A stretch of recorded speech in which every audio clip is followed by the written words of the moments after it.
Hey, this is Brian Slagle from Metal Blade Records. I had the great opportunity to hang out with Lars and James from Metallica to talk about the record Kill 'Em All, which is now its 25th anniversary, which is really a phenomenal record, a phenomenal feat that it's lasted this long and still doing so well. So you get to see me talk to them about all the early days, about them going to New York, recording the record, touring with Raven, all sorts of good stuff. So check it out. It's a good thing. So it's the 25th anniversary of Kill 'Em All, and we're hanging out with Mr. James Hetfield, who had something to do with that record. I'm not sure. I think I was there. I think you were there. So 25 years later, first record, obviously, which is I think is a big important step for any band.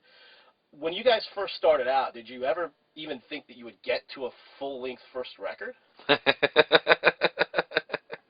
Well, uh, you know, we were just happy to get off of work and show up in Ron McGovney's garage and have a place to jam. I mean, that that was enough. And then it becomes not enough, and you think, well, the next thing is you do a gig, and then the next thing is, oh, you write more songs and this and that, and you do the demo, and all of a sudden, well, you get a song on someone's compilation record. Quality wasn't that important to us. It was the content, and actually, getting to that point of doing a record, when we finally went out east. Johnny Z got us out east. We drove the U-Haul all the way out there and got funds together for the record. We were up in Rochester, New York, and we never been to New York, and all of a sudden we're recording a record out in the out there, and making a record. We had done demos before. We kind of knew what we wanted. I knew what I wanted guitar-wise and stuff, and but you always have, you have dreams, man. You have visions of.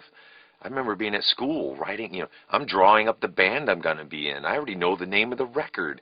I know what it's gonna look like and all this stuff, and it's a dream that started to come true, and I remember sitting down talking about the title, Metal Up Your Ass was the title of the record, and we have the artwork, the toilet and the blade and all of this, and well, you can't have that, no one's going to sell it, and we got to come up with another title and all of that, but just all of the creative things that go around, making a record. But yeah, I mean, we had the songs.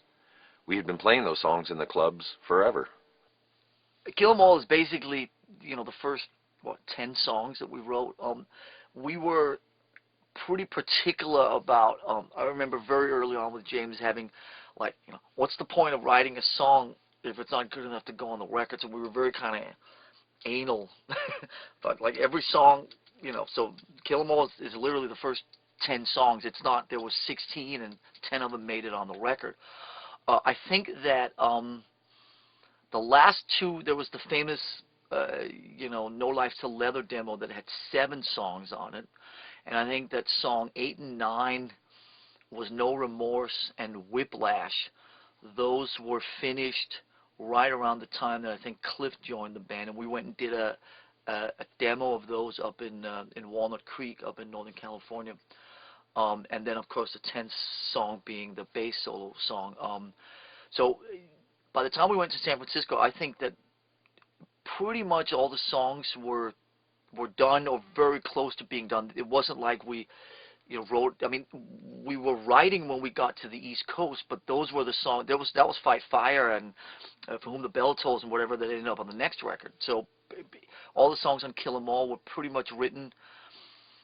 We formed in the fall of '81. We started writing in, after we learned all our Diamond Head covers and all the rest of it. We started writing kind of right in the spring of '82. So most of the songs were written in '82, and then the last two, like I said, No Remorse and Whiplash.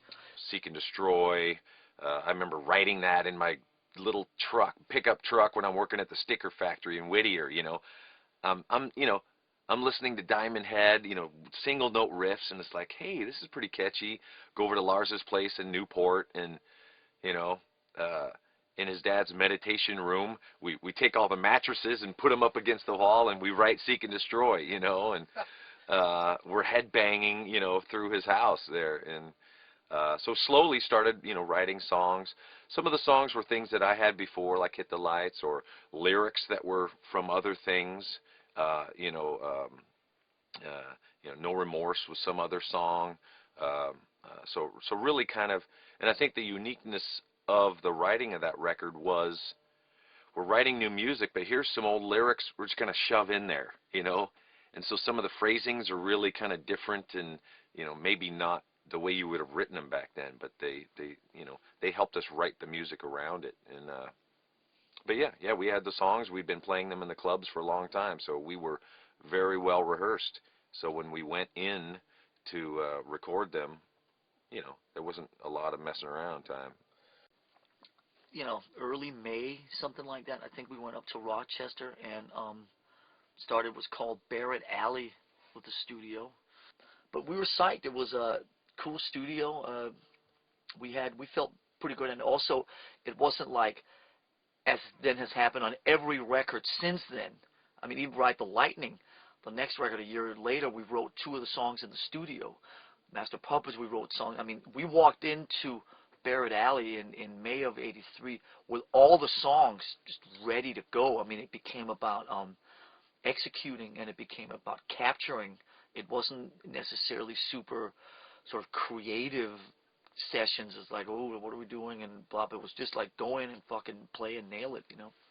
When you got there, did you guys feel that you were ready to record, or did you feel you needed more time to play out? Like, what was the mindset when you got there and you were getting ready to record? Well, I mean, there was one speed bump along the way. Yeah, well, was, yeah. A little minor speed bump. Minor speed bump there. Which that was really the first thing that had to be dealt with when we got there, because when we left San Francisco, everything was fine. When we got to New York 10 days later, things were less hunky-dory in the band, and obviously it was the first time that we had all lived together, shared, been sort of locked and sharing a very small amount of space, and we realized, unfortunately, that things were probably not going to work out with Dave. And literally, we walked into Johnny Z's place. We got to his house, and we all crashed on his couch, and blah, blah, blah. And we walked in, and basically the first thing was like, I just gotta tell you something. Hi, nice to meet you. How you doing? Nice family, nice kids. So, and Johnny Z was like, it was like, whoa, that was a big shock. So we dealt with that for the first couple of weeks, and then fortunately things worked out well with Kirk, and he got everything quickly and learned it quickly. We ended up living in Jamaica, Queens, in a kind of an old furniture warehouse. So basically, I think through the month of April, we were hanging in Jamaica, practicing, and working with Kirk, and then playing gigs on the weekends. And but you got to remember that, Johnny Z, God bless him. I mean, he didn't have. I don't mean this disrespectfully whatsoever. He didn't have a lot of experience in doing what he was doing, and so there was an element which we liked. I mean, it was appealing, the kind of make it up as you go along element. You know what I mean? It wasn't like there was a plan. It wasn't like, here's this and come out and you're going into the studio on this and this date, and here, it was very sort of haphazardly, just sort of like making it up as we were going along, because it was a new experience for all of us. And I think that was part of the reason that we really got on so well with him, was we were kind of in this together. It wasn't like him and us. It was like we're all doing this together, and we sort of believed in each other, and it was a pretty cool shared experience.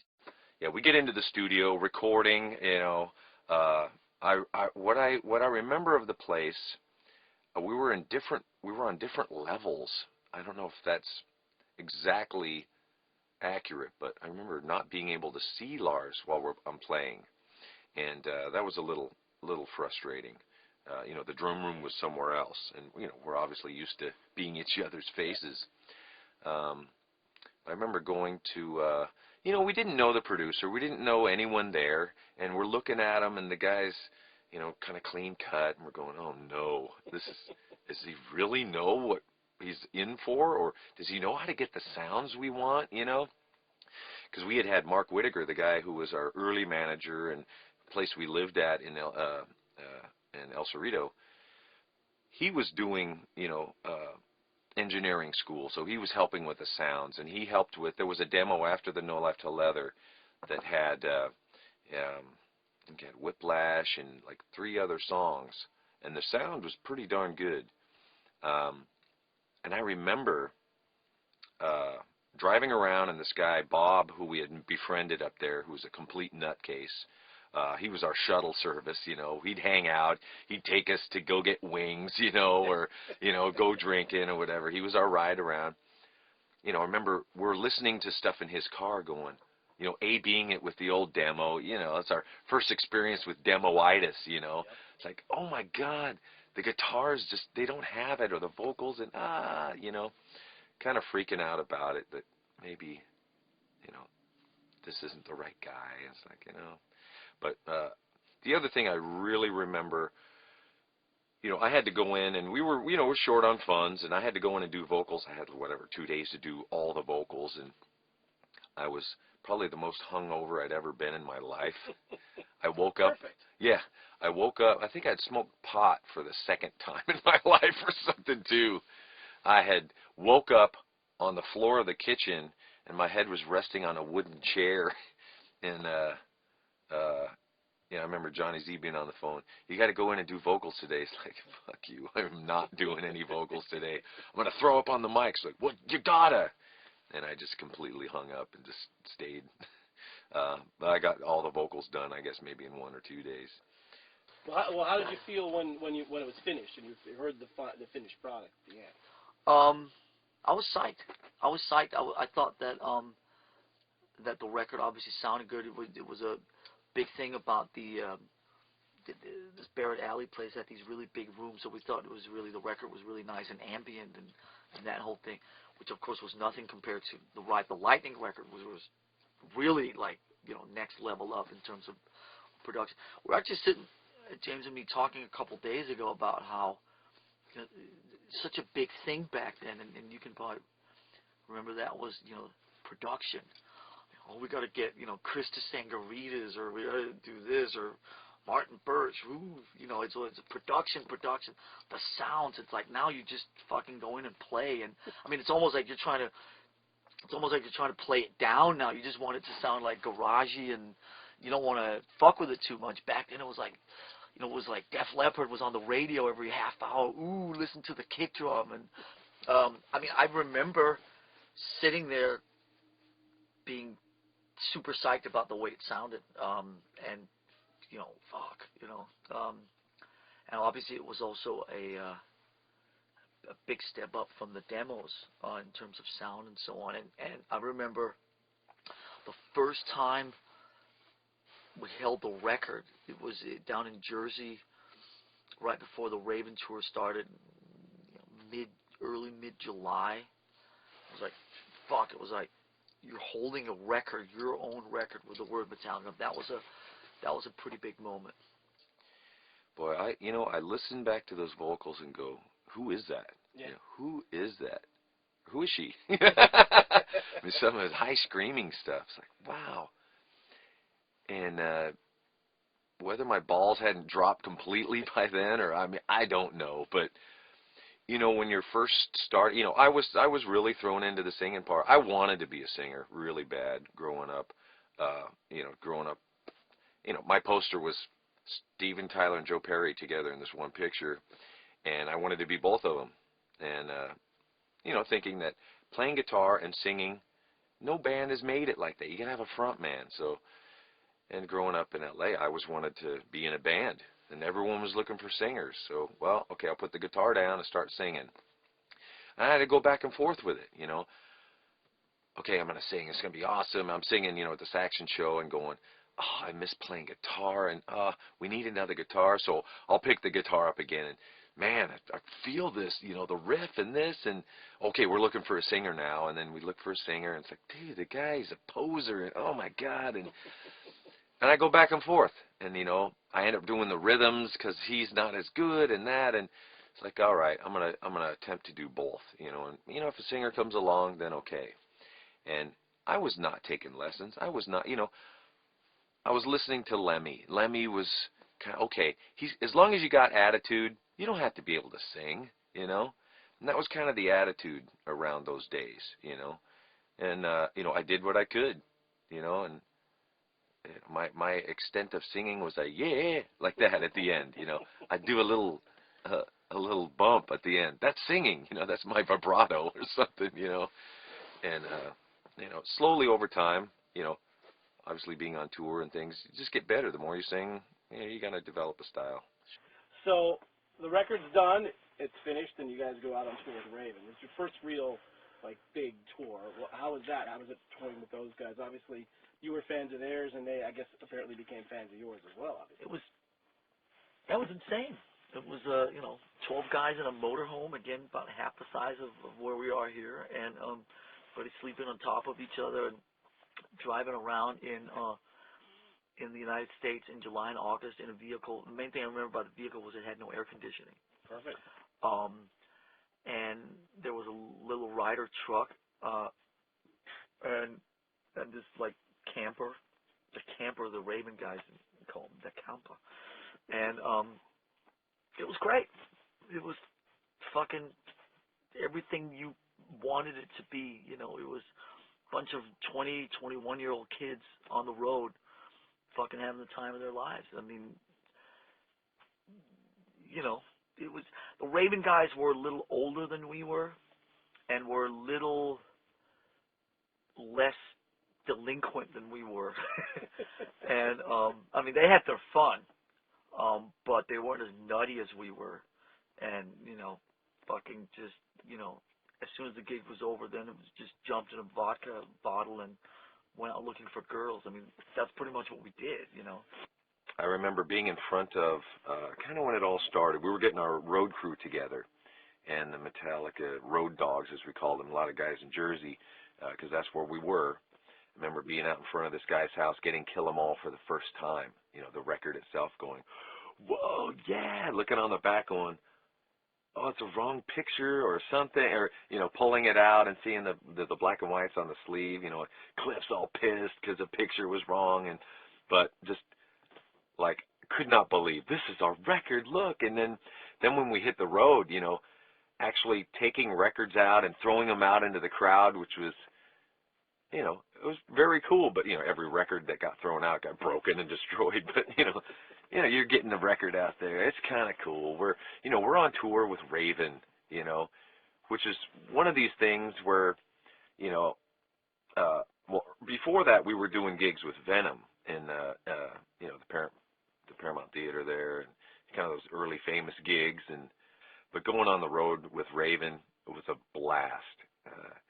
You know, heading across the states from east to west in a Winnebago and a white truck with all our gear in it, you know, and we're sharing the Winnebago with Raven, and we're fighting for the top bunk and all of this, and, you know, those guys were a little bigger than us at the time, and especially the drummer, you know, and How did you understand them? First time I ever met them, I couldn't understand a word they said. They talked 1,000 miles an hour, that crazy accent. Yeah. Oh, it took some, you know, there was a learning curve, no doubt. And they'd make fun of us, and then we finally got to understand when they're taking the piss and when they're not. You know, we learned the English humor early on, you know, and we definitely survived, and they learned quite a bit, I'm sure, as well about America at that time. No, I mean, definitely you could feel. I mean, it was a fairly unorthodox tour in that it was, you know, we played a couple shows in the New York area, and then a show in Rochester or something. Then the next gig was in Arkansas or something. We played like 4 shows in Arkansas in cities you've never heard of, and it was very it was unusual in its structure, because this time, you know, heavy metal band from Newcastle, England, and a bunch of upstarts from from San Francisco. I mean, it wasn't like there was it was a bit like a big market. I mean, we played some cool places and played some cool gig, a great gig in Chicago and so on. But there was also sort of like, Johnny Z found like a guy in Arkansas, and I swear to you, we woke up, one day and we were like in Arkansas, like standing out in I'm not talking about Little Rock, I'm talking about like 100 miles from Little Rock, like on a field, looking like a piece of concrete in a field with cows around it.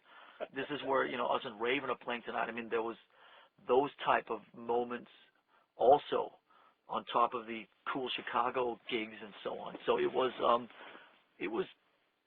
nutty. I remember pulling up in the middle of nowhere, Bald Knob, Arkansas. Bald Knobs. Like, dude, that's an interesting name for a place, man. We pull in the afternoon, and we're playing basically on a cement block in a field, and it's summer, and there's bugs flying, bugs I had never seen in my life before, showing up like, whoa.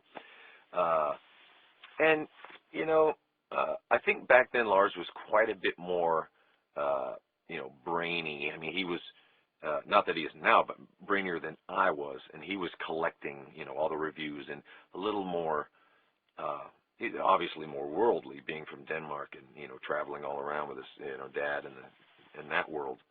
But, I think he was a little more aware of what was going on. I was really just out having a good time, man. And here we are, and here's another bar. We're gonna kick its ass, But I clearly remember Cliff and I being, just, we're gonna destroy. Let's go, So thanks for hanging out and telling us about that wonderful record that came out 25 years ago. You guys did, called Kill 'Em All. Yeah, it is unbelievable. It's been 25 years. It seems way longer, but way shorter too.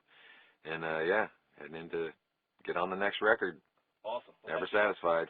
All right. Thanks, man.